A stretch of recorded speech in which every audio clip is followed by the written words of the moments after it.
नमस्कार साथियों, आप सभी का स्वागत है द यूनिवर्सिटी ऑफ मैथमेटिक्स पर। और मैं हूं अमृतेश कुमार और आज मैं आप लोगों की बहुत ही शानदार सा डेरिवेशन में पढ़ाने वाला हूं जिसका नाम है सेंटर ऑफ मास।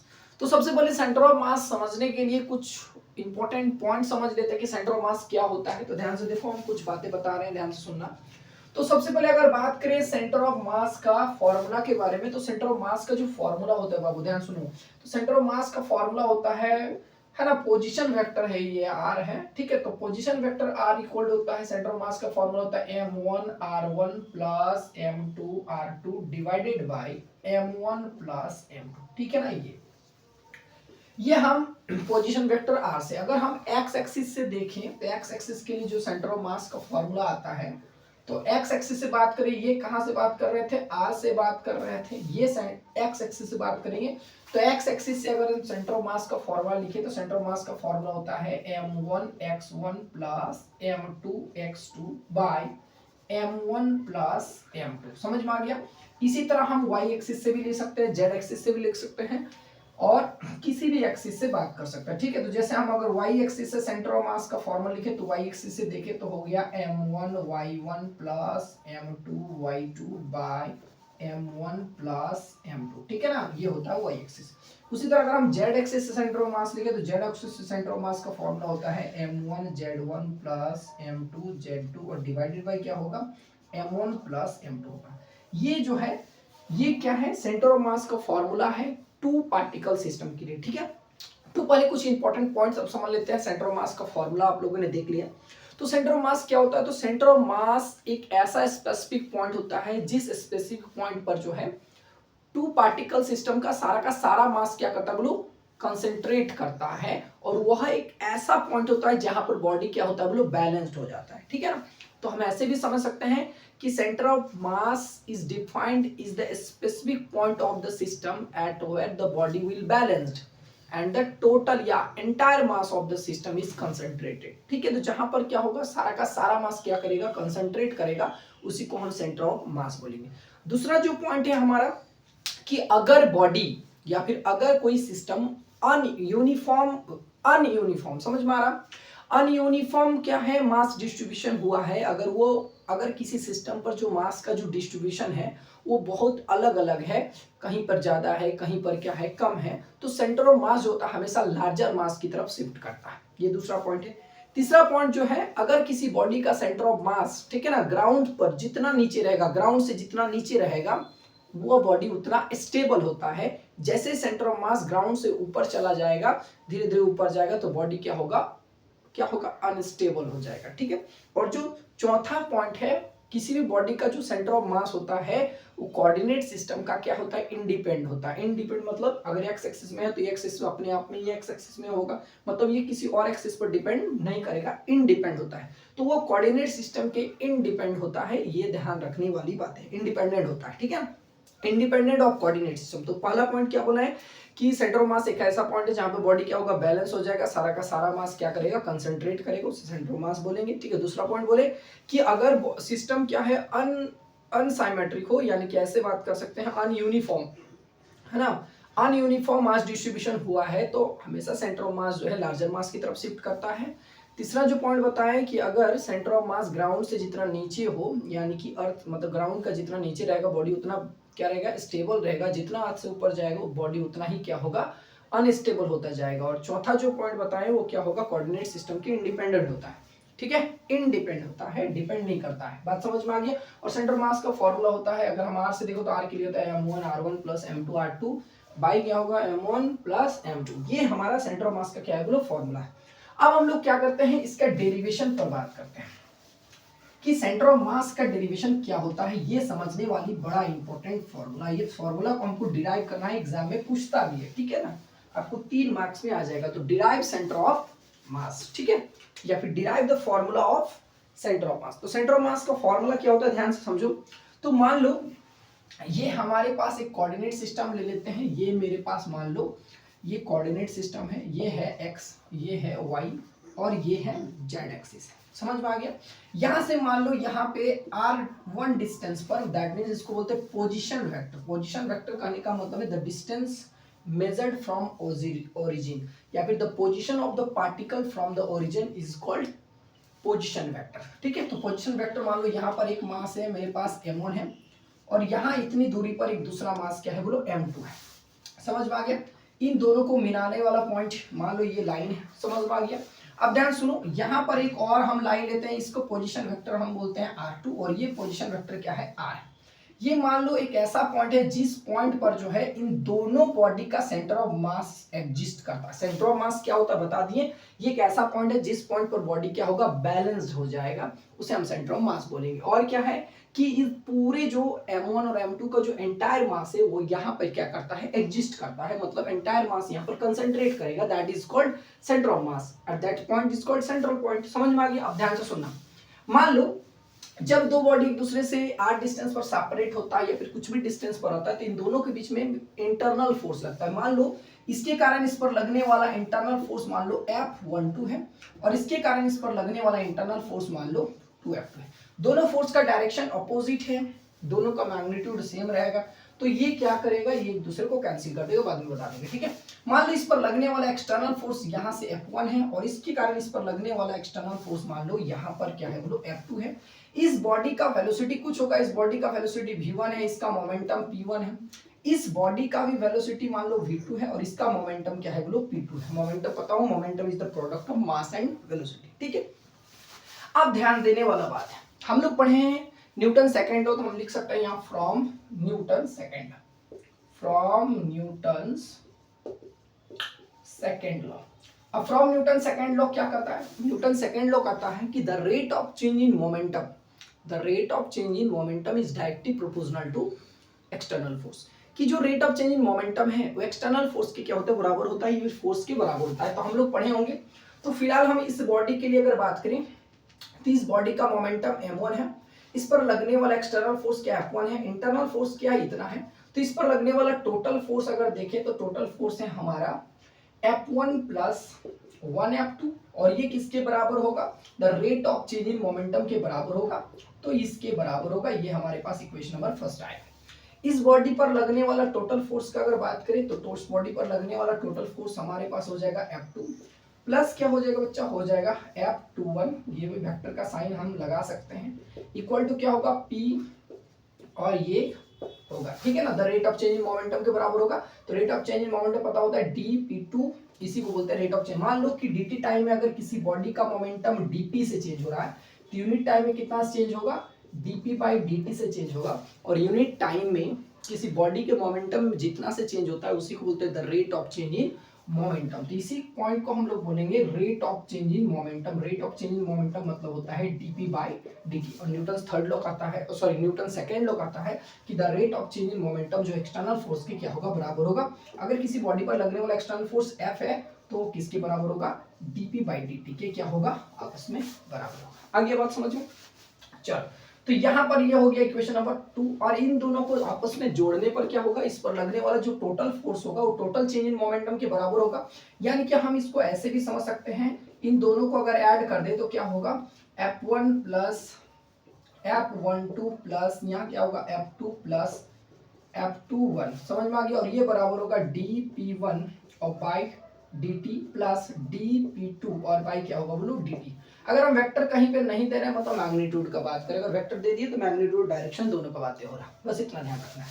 ठीक है, तो हम बोले कि इस पर लगने वाला इंटरनल फोर्स क्या, नेट इंटरनल फोर्स मान लो 0 है, तो दैट मीन्स इसको समझ सकते हैं हम 1F2 vector 1F2 plus vector 2 1, ये क्या है बोलो 0 है। समझ में आ गया? अगर ये 0 है ये तो 0 कर देंगे, इन दोनों का कट के 0 कर देंगे, तो इस पर लगने वाला जो टोटल एक्सटर्नल फोर्स आ जाएगा, क्योंकि इंटरनल फोर्स तो बता दिए दोनों का मैग्नीट्यूड सेम रहेगा है, दोनों की डायरेक्शन अलग अलग है, तो इसको हम कैंसिल कर सकते हैं। आगे बात समझ में।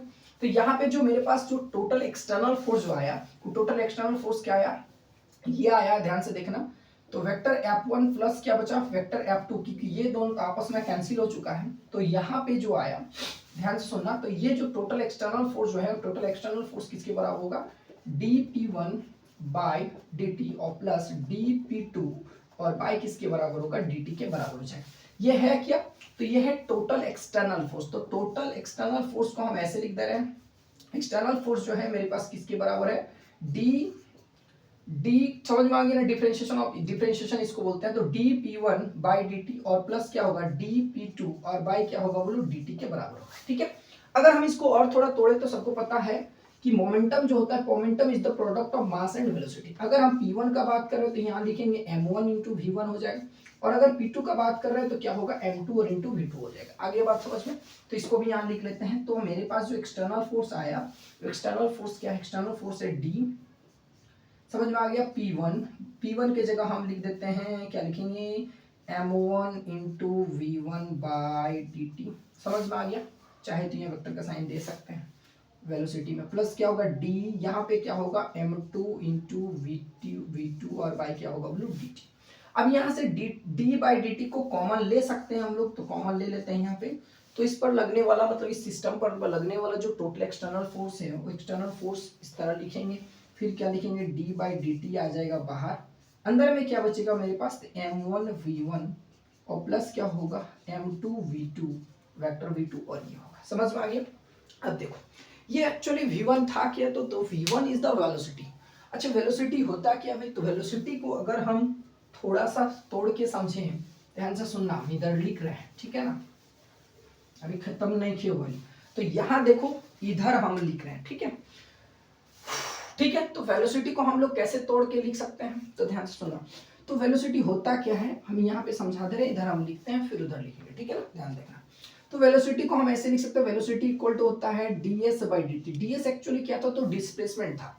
तो यहाँ पर बातें ये क्या है, तो ये पोजीशन वेक्टर एक्चुअली डिस्प्लेसमेंट ही होता है, समझ पाएंगे। तो इसको हम ऐसे लिख सकते हैं, तो v1 बराबर, ये v का फॉर्मूला पढ़े होंगे, v equal to ds by dt। ds क्या है, तो डिस्प्लेसमेंट है। और यहाँ पे जो पोजीशन वेक्टर है मेरे पास r1 बाई r2, ये भी क्या है, डिस्प्लेसमेंट है। तो इसको हम लिख सकते हैं v1 इक्वल टू dr1 और बाई dt, और v2 को भी लिख सकते हैं dr2 और बाई क्या लिख सकते हैं बोलो dt। आगे बात समझ में दिख रहा होगा बढ़िया से। अब इसको यहाँ से हम इसको और आगे एक्सपेंड करते हैं। तो जैसे इसको एक्सपेंड करेंगे तो यहाँ क्या लिखेंगे, एक्सटर्नल फोर्स इक्वल टू क्या होगा m1, वहां दिख रहा होगा d बाई dt, बहुत अच्छा। उसके बाद यहाँ क्या लिखेंगे m1 और v1 की जगह लिखेंगे d vector r1, position vector है हमारे पास, तो यहाँ वेक्टर का साइन दे सकते हैं। बार बार बोल रहे हैं, अगर वेक्टर का साइन देने का मतलब मैग्नीट्यूड डायरेक्शन दोनों का बातें हो रहा है, और अगर हम वेक्टर का साइन नहीं दे रहे हैं मतलब वो समझ जाना सिर्फ मैग्नीट्यूड की बातें हो रहा है, ठीक है। तो हो गया डी, और प्लस क्या होगा, यहाँ m2 की जगह लिखेंगे तो d वेक्टर r2 और बाई क्या लिखेंगे बोलो dt। दिख रहा होगा बढ़िया से, ठीक है।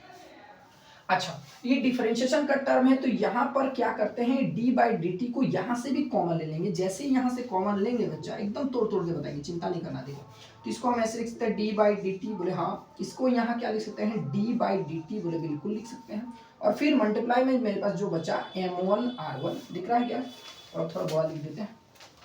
तो यहाँ पे क्या बचेगा, अंदर में बचेगा m1 r1 प्लस वेक्टर का साइन m2 r2 वेक्टर का साइन, समझ में आ गया। अच्छा इसको हम लोग कैसे लिखते हैं सबको पता होगा, मैथ्स में पढ़े होंगे। तो एक्सटर्नल फोर्स जो मेरे पास आया इसको हम ऐसे लिख सकते हैं d, ठीक है, D square by dt square, ठीक है। और यहाँ जो मेरे पास बचेगा वो लिखेंगे m1 vector r1 plus m2 vector r2, समझ में आ गया। अब इसको हम और आगे समझते हैं, ठीक है, ध्यान से देखना। ओहो देखो आप आगे यहाँ तक का कैलकुलेशन समझ में आ गया होगा। अब देखो आगे, एक मिनट हो जाएगा इतना नहीं, ठीक है। अब इसको क्या करते हैं, m1 प्लस m2 को क्या करते हैं, ऊपर नीचे हम लोग मल्टीप्लाई करते हैं। तो मेरे पास जो है यहाँ पर एक्सटर्नल फोर्स जो है इसको हम क्या कर रहे हैं, इस एक्सटर्नल फोर्स, यहाँ एक्सटर्नल फोर्स का फॉर्मूला पता है क्या, एक बार लिख दे क्या, तो एक बार लिख देते हैं। मेरे पास आया d2 बाई dt स्क्वायर, और यहाँ मल्टीप्लाई में क्या आया है m1 r1 vector plus m2 vector r2, ये ना आया। ऊपर नीचे क्या करते हैं, mm से मल्टीप्लाई करते हैं। तो इसको हम लिख सकते हैं एक्सटर्नल फोर्स इक्वल टू, देखो ऊपर नीचे m1 प्लस m2 और बाय m1 प्लस m2 लिख सकते हैं, बिल्कुल लिख सकते हैं। और ऊपर नीचे अगर इतना से मल्टीप्लाई करने कोई फर्क पड़ेगा नहीं क्योंकि आपस में कट जाएगा, ठीक है। तो आएगा d2 बाई dt स्क्वायर, और यहाँ क्या बचा m1 r1 plus m2 r2। आ गया बात समझ में।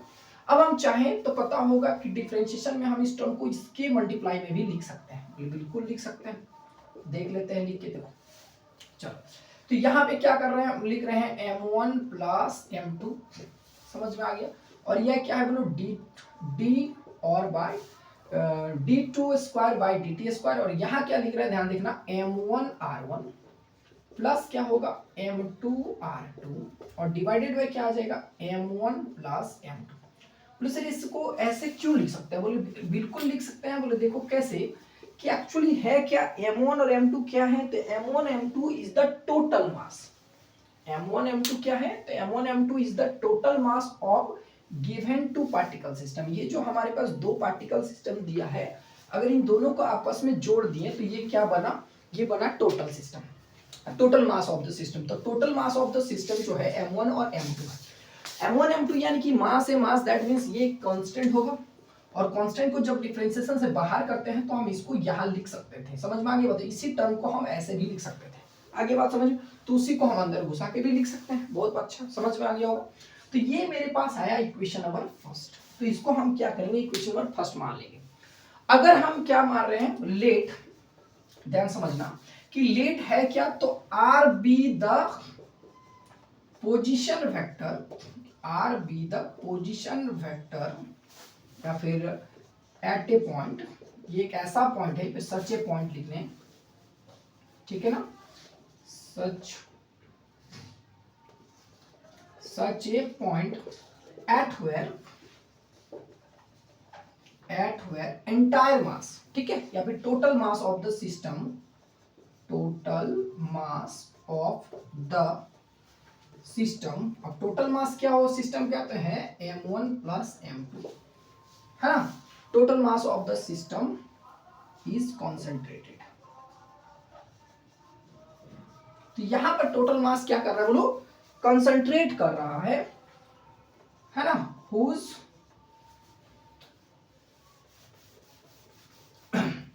जो क्या करता है, ये जो टोटल मास है यहाँ पर कंसंट्रेट कर रहा है, समझ में आ गया। अगर यहाँ पे टोटल मास इन दोनों सिस्टम का, यहाँ पे मास क्या कर रहा है बोलो, कंसंट्रेट कर रहा है, मतलब इस बॉडी के पास जो एक्सेलरेशन होगा वो क्या होगा, एक एक्सेलरेशन जो इस पर लगने वाला नेट फोर्स होगा, या फिर इस बॉडी जो है, मतलब ये दोनों कंबाइंड मूव करेगा, मतलब सेम एक्सेलरेशन से क्या करेगा, मूव करेगा। हुज एक्सेलरेशन इज ए, और यहां लिखेंगे सेंटर ऑफ मास, जिसके पास जो एक्सेलरेशन होगा वो इतना एक्सेलरेशन से क्या करेगा, मूव करेगा। Hence external force is, external समझ में आ गया, पूरा लिख लेना, हेंस एक्सटर्नल फोर्स इज, है ना, या फिर external force acting on the system, external force, है ना, एक्टिंग ऑन द सिस्टम। तो इस बॉडी पर लगने वाला एक्सटर्नल फोर्स क्या हो जाएगा, अब क्या मान चुके हैं कि ये जो आर जो पॉइंट दिख रहा था, दैट मीन्स ये जो मेरा पोजीशन वेक्टर जो है बीच वाला, वो क्या है, आर एक ऐसा पॉइंट है, such a point at where total mass of the system m1 और m2 इज कंसंट्रेटेड, जहां पर टोटल मास क्या कर रहा है बोलो, कंसंट्रेट कर रहा है, मतलब यही वो पॉइंट है जो इन दोनों मास को क्या करके रखा है, बैलेंस करके रखा हुआ है। Hence external force acting on the system is क्या हो जाएगा, तो एक्सटर्नल फोर्स इसके लिए क्या होगा, कंबाइंड बॉडी के लिए क्या हो जाएगा, तो हो जाएगा यहाँ पर मास तो है m1 प्लस m2, ये हो गया हमारा बस मास, और एक्सलेशन क्या होगा, तो एक्सलेशन होगा ये सेंटर ऑफ मास, समझ में आ गया। क्योंकि नेट फोर्स तो यही ना होता है, इस बॉडी पर लगने वाला जो टोटल एक्सटर्नल फोर्स यानी कि नेट फोर्स जो होगा, मतलब कुल फोर्स, टोटल फोर्स जो होगा वो यही होगा, m1 plus m2 mass into acceleration पढ़े होंगे। तो अब ये एक्सेलरेशन, अब कैसा एक्सेलरेशन है, ये सेंटर ऑफ मास का एक्सेलरेशन है, मतलब इस पूरे बॉडी को, जो दो बॉडी हो कंबाइंड हो चुका है, और कंबाइंड होके जो ये बॉडी मूव कर रहा है जिस एक्सेलरेशन से, उस एक्सेलरेशन को हम बोलेंगे सेंटर ऑफ मास का एक्सेलरेशन, समझ में आ गया। अच्छा, एक्सेलरेशन को कैसे लिख सकते हैं, और तोड़ के ध्यान समझना, तो एक्सेलरेशन को लिख सकते हैं a इक्वल टू dv/dt, लिख सकते हैं क्या, a equal to dv/dt vector form.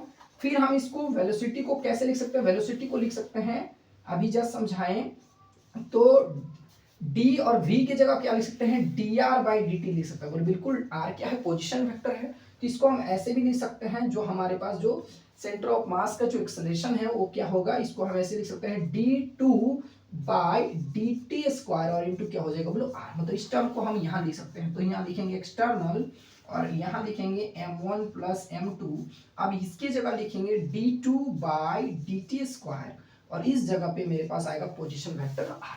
समझ में आ गया। अब इस इक्वेशन 1 और 2 को आपस में देखो और देख के इसको क्या कर दो, कंपेयर करो।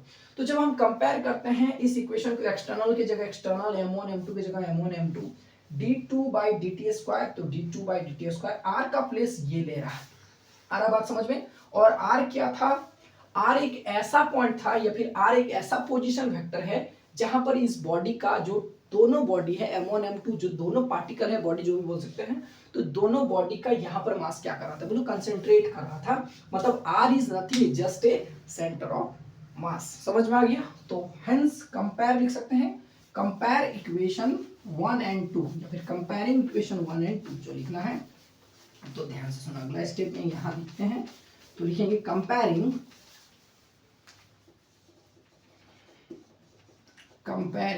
Equation 1 and 2 we gate.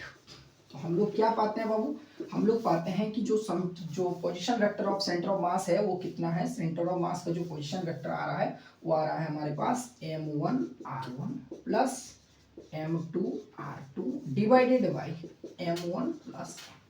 आ गया बात समझ में। ये डेरिवेशन हमारा क्या हो चुका है, लोग कंप्लीट हो चुका है। तो उम्मीद करते हैं आप लोगों को ये बहुत बढ़िया से समझ में आया होगा। ठीक है, ये एग्जाम में 3 मार्क्स के लिए आता हूँ, बढ़िया से प्रिपेयर कर लेना। मिलते हैं नेक्स्ट वीडियो में एक नए डेरिवेशन के साथ। Till then thank you very much.